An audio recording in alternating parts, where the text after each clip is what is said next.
Hey there, welcome to day 1471 of What's Up to Now, documenting the journey as we transition from the brick and mortar corporate world of business to the online world of business and back and forth in 2020, 2021, and beyond. What works, what doesn't work, the good, the bad, the ugly. Sharon Horne-Ellstrom with you. That's why it's What's She Up To Now.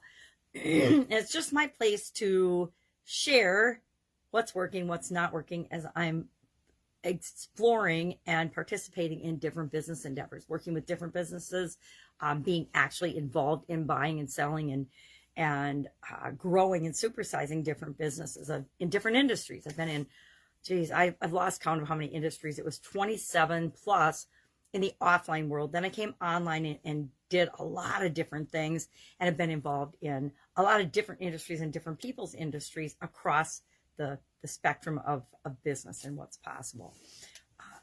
So today, we are for the annual challenge, our BU 365-day annual challenge, we are talking about the SOAP framework with respect to our emotional well-being. Emotion is our focus for this segment, which is February, the second month of the year. We did physical in January. We're doing emotional in February. We're doing, I think, mental March. And then I think April is spiritual, and then we're going to do financial, relationships. I don't remember the order exactly, but there's 9 different areas and aspects of our life that we're going to break down and focus on each month for the first 9 months of the year. And then the last 3 months, I'm not sure what we're going to do, but I'll let you know when I come up with the aha flash of an idea of what I want to really, if we have a focus in each month, or I might do, since I keep forgetting, I love these card decks. I think I've shared that before, that I love these different card decks that are available. They're actually, most of them correspond to certain books or teaching or coaching or classes of different, and they're across the spectrum now. I think Louise Hay is one of the first people I ever saw with card decks that went along with her books. But since then, a lot of the people that published for Hay House have created or have had created these card decks that go along with the book. And I like them because you can randomly pick one on a topic that you want to focus on for the day or the month or the week or the year.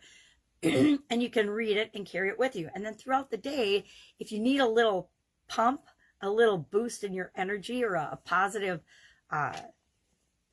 feel-good moment, you can take out that card and you can reread it. So you can read it once a day, several times a day, whatever works for you to make you feel better. I found that sometimes just knowing that I had a card in my briefcase or my purse gave me more confidence, gave me a little boost, gave me a feeling of optimism and positivity, even in the most negative and dire of situations. I used to like to take them in corporate America to negotiations. When we were doing labor negotiations, I always had one of those as my secret weapon in my briefcase that made me feel better, made me feel more confident, made me realize that a lot of the negotiation was just posturing and a game, and to not take it personally. So maybe what I'll do the last 3 months is actually share the cards. I forgot to share today's is what makes me think of that. Or maybe for the last 3 months, we'll just randomly do a card a day, and we'll figure it out. We'll figure out what feels right as we go through the challenge. So that was today's annual challenge, was talking about emotional S. The S in the framework stands for story or situation. So I shared a new tool for people about 5, and the tool is just questions, right? Questions are one of the best tools we can have. It's just a series of 5 questions about your current emotional situation. And then, yes, the same 5 questions about, well, what's my desired emotional situation, story, or state? What do I want my emotions? How often do I want to feel that emotion, etc.? So it was kind of an interesting set of questions. You can see that on the BU 365-day challenge. It's on my Sharon Horne-Ellstrom page. It's also on the free Facebook Get Up and Go challenge group, the private group. I've got guides set up for all of the 10 previous Get Up and Go challenges, which were just 30-day challenges, as well as there's, I think, a couple of years of no nonsense Novembers that went along with just, daily advice, lessons learned. And then unit 15, guide 15 is this year's annual challenge. So you can go in there, you can actually follow along and get them in order. They're not mixed up. And again, we do one thing every day. So whenever you come across it or start doing it, you can participate in the challenge. It's not like they build upon each other, except for when we're going through the SOAP framework, which is 4 days. That kind of does, but it doesn't matter because you can go back and listen to the previous ones, or you can go to the guides, or you can just start where you are, right? The best thing that we can do is remember that wherever we are is where we start. We don't have to be in a certain place. It's like thinking, I'm going to go on a diet next Monday. I'm going to wait till Monday to start my diet. No, start right now. Start where you are. Start immediately. As soon as you get an idea, take action to cement that idea, and start now. Don't make excuses, because if you make excuses, guess what? By the time Monday rolls around, you're going to have totally forgotten that you were going to go on a diet anyway, or you're going to follow a certain eating plan, or you were going to exercise once a week, whatever it is for you. So that was our annual challenge today, to do one thing every day that improves us. I was talking about our current story and our desired story, and then we'll spend the rest of the week filling in that gap between those two, using the SOAP framework, of course.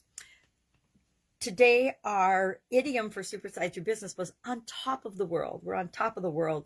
And I asked some questions about that. And then I shared what I think is my number one secret about feeling on top of the world as you're growing and supersizing your business, or any business for that matter.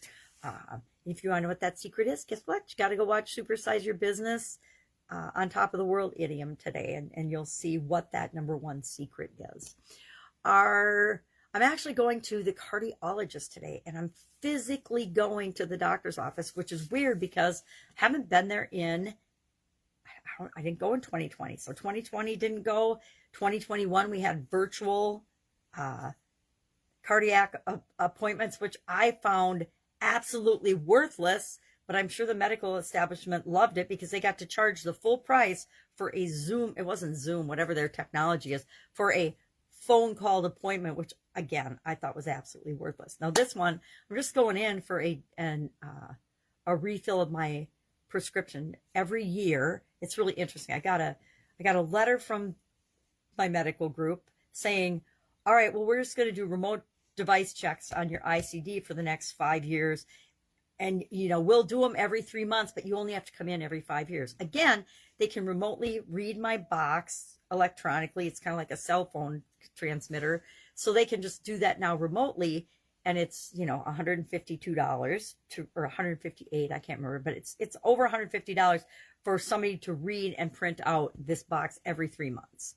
Then they said, oh, we only need to see you every 5 years. Well, my box and the battery in it should have expired 2 years ago. They have an expected life of 9 years. Mine's almost going on 11 now, because mine doesn't pace. It just is like a backup emergency system in case my heart were to stop. It would jumpstart me. It's only happened once. I didn't think it would ever happen. I told myself it would never happen.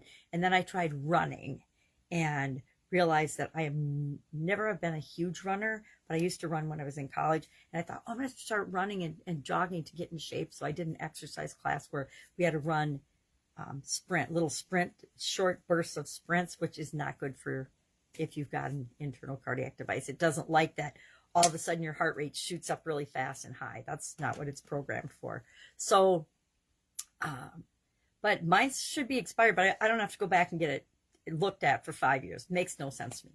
Then I got a letter saying, you have to come in every year to re-up this same prescription that you've had, and you're going to have to take your entire life. It's a beta blocker. You have to take this your whole life, but you need to come in every year and have a doctor appointment. So I'm sure that's $300 to $500, right? Every year just to say hi. So last year it was just remote. This year I'm actually excited to go into the doctor's office and see how they're doing things now with respect to that. And I have a couple questions about hearts and the vaccine and things. So that'll be, hopefully they can answer questions about that. I don't know. We'll see. But I'm kind of excited to get up and go to the doctor. And how pathetic is it that I am excited to go to the doctor's office now? I personally think it's pretty sad. And it just goes to show you how much our world has changed in the last couple of years. Just a couple of years. Less than a couple of years, right? 19, no, more than that. 20 months or so. It's just 22, 23 months. It's a little scary. But that's what I'm excited about today. I had to move around some appointments and calls and things to make that happen. But I like to get out and about. Had a great birthday party for my granddaughter. I was excited for that too. But it's funny. It's funny that I actually am positive and feeling excited about going to the doctor. I think I don't know why. I just think it's humorous and entertaining. All right, so if I can help you in any way, ask. Otherwise, I am trucking along on my projects. I hope you're moving forward on yours. No excuses. No excuses. I guess that's the one today. Have an awesome day. If I can help in any way, ask. Otherwise, I will be with you tomorrow just to fill you in on what is working in my offline and online world right now. Any questions? Please ask, right? Any questions about business, offline or online related? If I don't know the answer, I always say, if I don't know the answer, I will find it for you. Same thing I said in corporate America. Same thing I say to my kids. I don't know, but I'll find out.